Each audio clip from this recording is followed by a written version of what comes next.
नमस्कार। हम सभी पर महाराज जी का आशीर्वाद और बजरंगबली जी की कृपा सदैव बनी रहे। बहुत सारे लोग ये लिखते हैं कि हम इतने महीनों से हनुमान चालीसा का पाठ कर रहे हैं, सुंदरकांड का पाठ कर रहे हैं, लेकिन ये फलीभूत नहीं हो रहा और कुछ बदलाव महसूस नहीं हो रहा कि जीवन में कुछ बदल भी रहा है, कुछ सकारात्मक बदलाव देखने को मिल रहा हो, ऐसा कुछ दृष्टिगोचर नहीं हो रहा। तो आज हम इसकी बात करेंगे कि किन गलतियों की वजह से, किस चूक की वजह से इस तरह की परेशानी सामने आई है कि आपको लगता है कि हनुमान चालीसा फलित नहीं हो रहा है, जबकि गोस्वामी तुलसीदास जी ने स्वयं ये बात कही है कि कितना भी बड़ा बंधन हो, अगर कोई व्यक्ति 100 बार हनुमान चालीसा का पाठ कर ले तो उन बंधनों से मुक्त हो जाएगा। चाहे वो एक बार भी कर ले, एक दिन में कर ले, एक आसन पे कर ले, चाहे जितने दिनों में 100 पाठ पूरा हो जाए, इसकी कोई भी कहीं बंदिश नहीं है, इसमें कोई नियम नहीं लगाया गया है।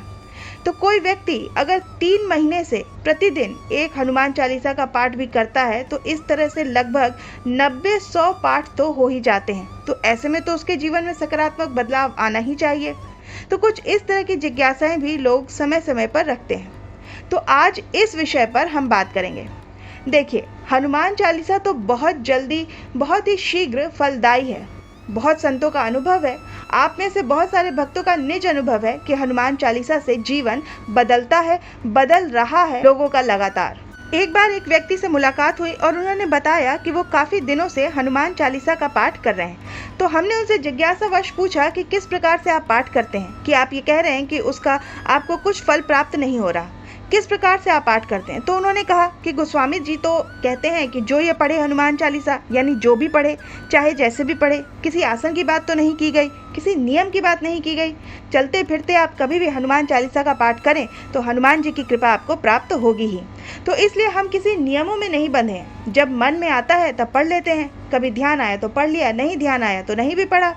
लेकिन हाँ, ये है कि जानकारी मिली है कि जीवन में अगर परेशानी है, संकट है, तो हनुमान चालीसा के पाठ से संकट दूर हो जाता है, इसलिए वो पढ़ रहे हैं आजकल। जब उनसे पूछा कि इसको आप नियमों में क्यों नहीं बांधते, तो उन्होंने कहा कि इसकी कोई आवश्यकता नहीं, वो तो चलते फिरते ईश्वर की भक्ति तो कहीं भी कैसे भी हो जाती है। बहुत सारे संत महात्मा ये कहते भी हैं कि भक्ति के लिए तो चलते फिरते उठते बैठते भी भक्ति हो जाती है, फिर नियम की क्या आवश्यकता है। तो इस तरह की जो दुविधाग्रस्त स्थिति रहती है, कई बार भक्तों के सामने ये स्वाभाविक है और बहुत बार सुनने में भी मिलता है, क्योंकि हम जहाँ तहाँ से कई बार हम किसी कथाकार की कथा सुन करके या किसी की कुछ भक्ति की बातें अगर कही जा रही हैं तो उसको सुन करके हम कई बार बीच में सुन लेते हैं, उसको शुरू से नहीं सुनते, जिसका हम अध्ययन भी नहीं करते, उसके बारे में हमारे पास एक विस्तृत जानकारी का भी अभाव होता है, जिसकी वजह से होता ये है कि कुछ अंश हम सुन करके अपनी एक धारणा हम कुछ बना लेते हैं, उसको पुष्ट कर लेते हैं और इसके अनुसार फिर हम आचरण करते हैं। या फिर हम कहें कि हम अपना वाला उत्तर ढूंढ लेते हैं, यानी जो उत्तर हमें हमारे हिसाब से सही लगता है, हमें लगता है कि नहीं ये मेरा वाला उत्तर है, जैसा हम चाहते हैं वैसा वाला उत्तर ढूंढ लेते हैं और उसी के अनुसार फिर हम आचरण करना शुरू कर देते हैं। तो अब बात यह है कि हनुमान चालीसा नियमबद्ध तरीके से किया जाए या फिर चलते फिरते उठते बैठते, क्योंकि संतों ने तो यही कहा है, गोस्वामी जी ने तो यही कहा है। तो देखिए, इसमें बहुत ही बारीक एक रेखा है, अंतर है। क्यों फलीभूत होता है हनुमान चालीसा कुछ लोगों का और कुछ लोगों का क्यों नहीं होता, इसी में इसका सारा रहस्य छुपा हुआ है। कई बार हम हनुमान चालीसा का पाठ करते हैं और हमारे चित्त की जो स्थिति है निर्मल नहीं है, बुद्धि हमारी मलिन है, तर्क वितर्क मन में है, किंतु परंतु क्यों, ये सब इन सब बातों से हम घिरे हुए रहते हैं। हमने कहीं से सुन लिया है कि हनुमान चालीसा पढ़ने से हनुमान जी संकट हर लेते हैं, संकट मोचन है, और हम उसको एक प्रयोग के तौर पर उसको पढ़ना शुरू कर देते हैं। हमारा संकल्प, हमारा विश्वास उसमें जुड़ा नहीं होता है। तो इसलिए कई बार ये होता है कि आप हनुमान चालीसा पढ़ते तो हैं, लेकिन संकल्प और विश्वास के अभाव में उसका फल आपको प्राप्त होता हुआ दिखाई नहीं देता। कई बार ये होता है कि चूंकि हमारे जो जीवन यात्रा है सिर्फ अभी की तो है नहीं, जितना हमने समय इस जीवन में बिताया है, जितने वर्ष हमने जीवन के निकाले हैं, सिर्फ यहीं तक की तो बात है नहीं। हमारे शास्त्र तो कहते हैं कि ये जो यात्रा है अनंत अनंत जन्मों से चली आ रही है, युगों से चली आ रही है।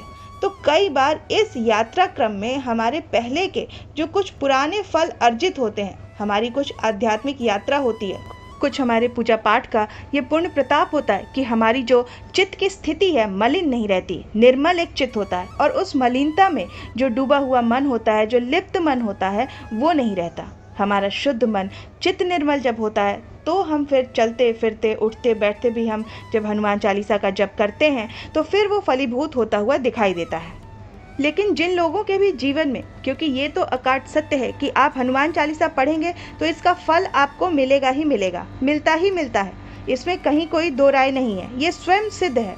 अगर नहीं मिल रहा है इसका मतलब ये है कि आपकी यात्रा जहाँ से शुरू हुई है इतने भर से काम नहीं होने वाला है। जितना आप कर रहे हैं उतने भर से काम नहीं बनेगा, इसमें आपको और मेहनत करने की ज़रूरत पड़ेगी और तैयारी की आवश्यकता पड़ेगी।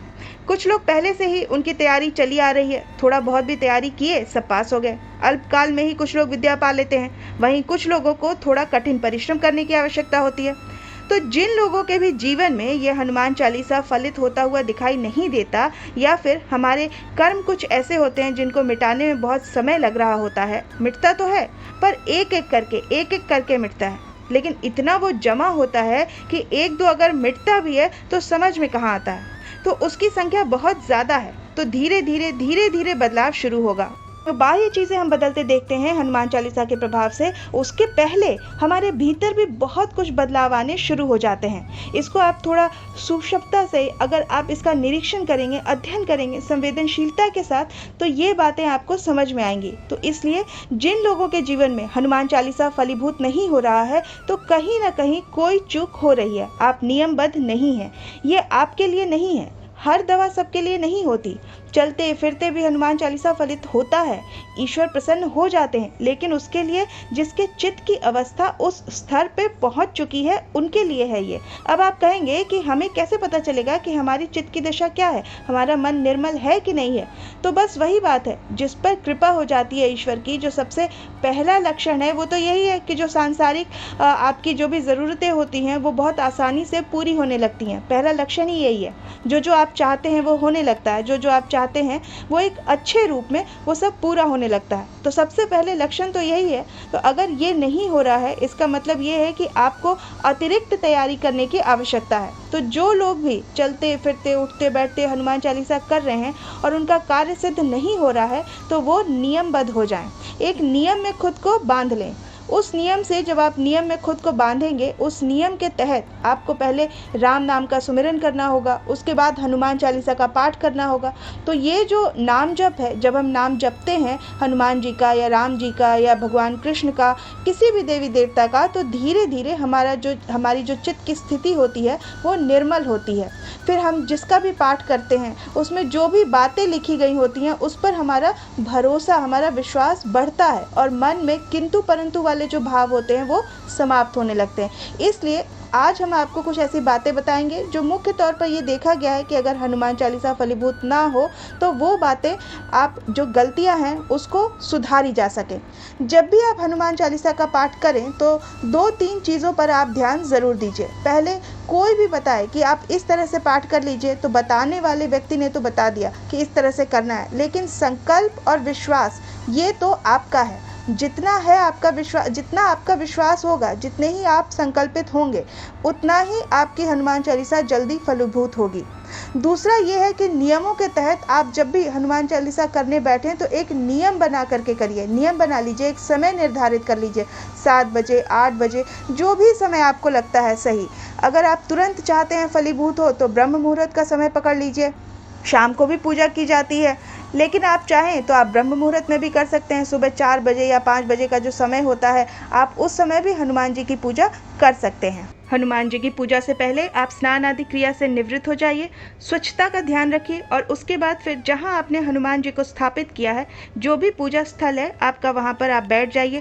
कोई आसन बिछा लीजिए, आसन बिछाना ज़रूरी है। आसन बिछा के तब आप बैठिए और एक पात्र में जल भर के अपनी बाईं तरफ उसको रखिए मंदिर में। दाहिनी तरफ दीप प्रज्वलित कीजिए, जो आपको सुगम जान पड़े उसका जलाइए। दीप जला लिया, अब उसके बाद आप पुष्प वगैरह अगर सुबह सुबह आपको मिल गया हो तो ठीक है, नहीं मिला हो तो कोई दिक्कत की बात नहीं है। कोई फल हो तो भी ठीक है, नहीं तो आप केवल चना गुड़ हनुमान जी को भोग के तौर पर लगा सकते हैं।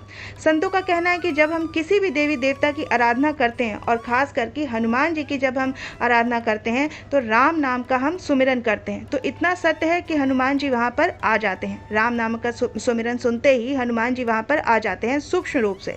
तो इसलिए आप अपने घर के मंदिर में एक छोटा सा लाल रुमाल रखिए और उसके बाद एक भाव के रूप में हनुमान जी से ये प्रार्थना करिए कि हे हनुमान जी, मैं प्रभु श्री राम जी का सुमिरन करने जा रहा हूँ और आप इस आसन पर विराजित हो जाइए और वहाँ उनको विराजित कर दीजिए। उसके बाद सबसे पहले आवश्यक है कि आप अपने गुरु की वंदना करिए। अगर आपके कोई गुरु नहीं है तो हनुमान जी स्वयं गुरु हैं। जय जय जय हनुमान गोसाई, कृपा करो गुरुदेव की नाई। तो हनुमान जी ही गुरु हैं, इसलिए घबराने की कोई ज़रूरत नहीं है। आपके हृदय में बैठ करके जो आपको प्रेरणा मिल रही है वो गुरु स्वरूप में हनुमान जी ही आपको प्रेरित कर रहे हैं। तो हनुमान जी गुरु हैं, हनुमान जी से ही प्रार्थना कीजिए कि प्रभु मैं आपका ही पाठ करने जा रहा हूँ और गुरु स्वरूप में आप मुझे आज आशीर्वाद दीजिए। आप प्रसन्न होइए और हमारे मनोरथ को पूरा करिए, जो भी आपका मनोरथ है। और उसके बाद फिर आप गणेश जी की एक बार वंदना कर लीजिए। गणेश जी की वंदना करने के बाद आप प्रभु श्री राम का एक बार सुमिरन कर लीजिए। 2-4 मिनट तक श्री राम जय राम, श्री राम जय जय राम का नाम जप कर लीजिए। उसके बाद फिर हनुमान चालीसा का पाठ आरंभ कीजिए। कुछ जिज्ञासाएं आती हैं कि कितने पाठ करने चाहिए हमको, तो अब इसमें देखिए कम से कम कुछ ना हो तो एक पाठ तो हर व्यक्ति को करना ही करना चाहिए, नहीं तो विषम संख्या में 3, 5, 7, 9, 11 करें तो बहुत ही बढ़िया है। समय हो तो 11 पाठ कर लीजिए, नहीं तो एक पाठ तो कम से कम कर ही लीजिए। उसके बाद श्रद्धा भाव से आप पाठ करिए। इस चूक को आप मिटाइए, नियम बना लीजिए, नियमबद्ध होकर के आप अपना पूजन करिए। आप देखिए निश्चित तौर पे हनुमान जी कृपा करेंगे और आपके जीवन में जो आप चाहते हैं कि दृष्टिगोचर होकर के दिखे, हनुमान चालीसा पढ़ने का क्या लाभ हमें प्राप्त हो रहा है वो दिखे, तो वो भी आपको दिखना शुरू हो जाएगा। कृपा होते ही आपके जीवन में सब कुछ अनुकूल होना प्रारंभ हो जाएगा। तो मैं आशा करती हूँ कि आज का ये अंक आपके लिए उपयोगी होगा। आप अपनी प्रतिक्रिया हमें कमेंट सेक्शन में लिखकर ज़रूर दीजिएगा। हम इस अंक को यहीं विराम देते हैं। मिलते हैं आपसे अगले अंक में, तब तक के लिए जय श्री राम, जय बाबा की।